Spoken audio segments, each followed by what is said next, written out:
Welcome to episode number 6. I've stopped calling it a weekly because these might come out every 5 days or maybe every 8 days. So I decided episode might be the right word, but if you have a better idea, shoot me an email, put it in the notes, comments, and maybe we can define it in a better way. This week, I get to talk with Matthew Clowney.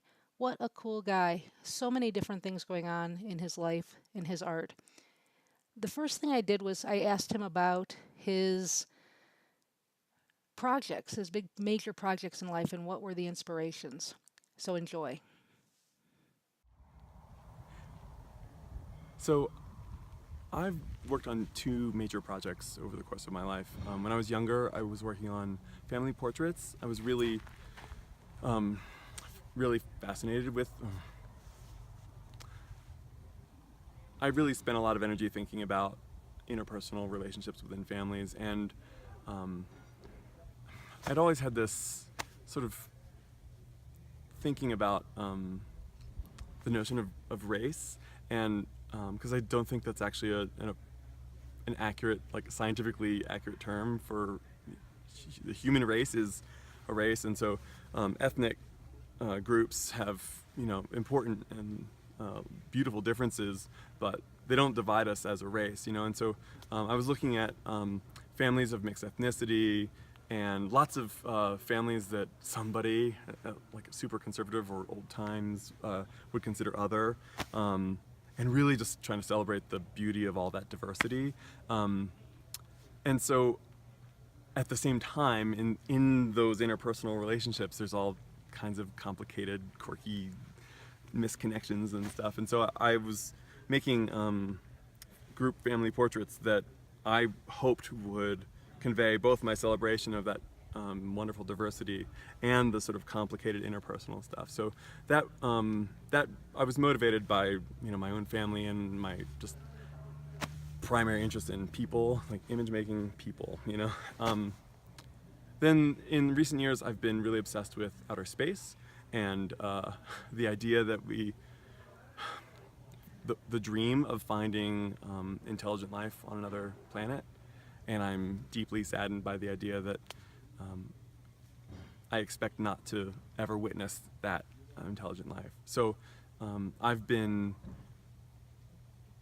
shooting aerial shots of hints of infrastructure made by intelligent life, and blending those with NASA shots from the moon and Mars, and trying to put these hints of intelligent life onto other planets. So that's what I'm working on right now, and I can't help myself with that because all I think about is outer space.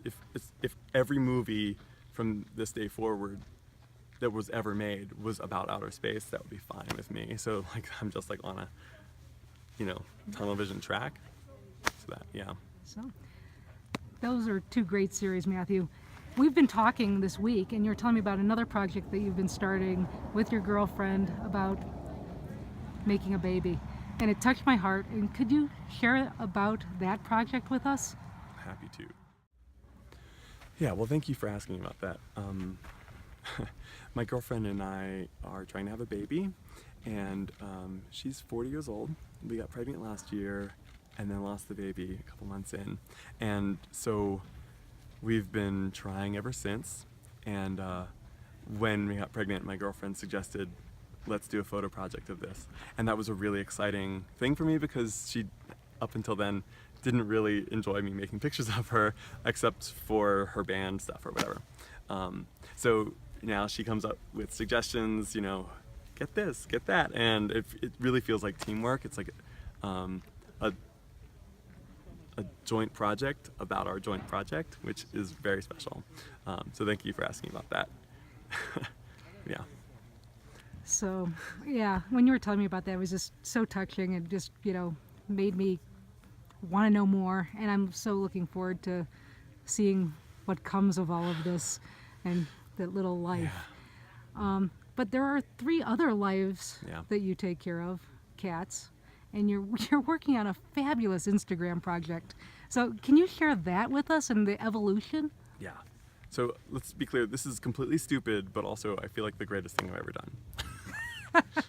I got a little annoyed that Grumpy Cat apparently made 10 million, 100 million, I don't know, some crazy millions of dollars in like a single year recently, and I thought I need to get something going there, so I started an Instagram account for my cat. First we thought we'll make a foodie blog for her because she's a fat fatty and she just loves eating everything, and maybe that will happen down the road, but for now it's an Instagram account. So in January I started posting a picture a day of her, and I try to make them funny. They're just average looking cats, to be honest. I mean, they're cute, they're very cute, and I love them, but they're just average looking cats. So I'm trying to make them funny, give captions that in her voice. It's totally stupid, but you know, the idea is next year or the year after that, she has enough followers that, you know, we can sell, you know, advertising through it or whatever, or actually make some money.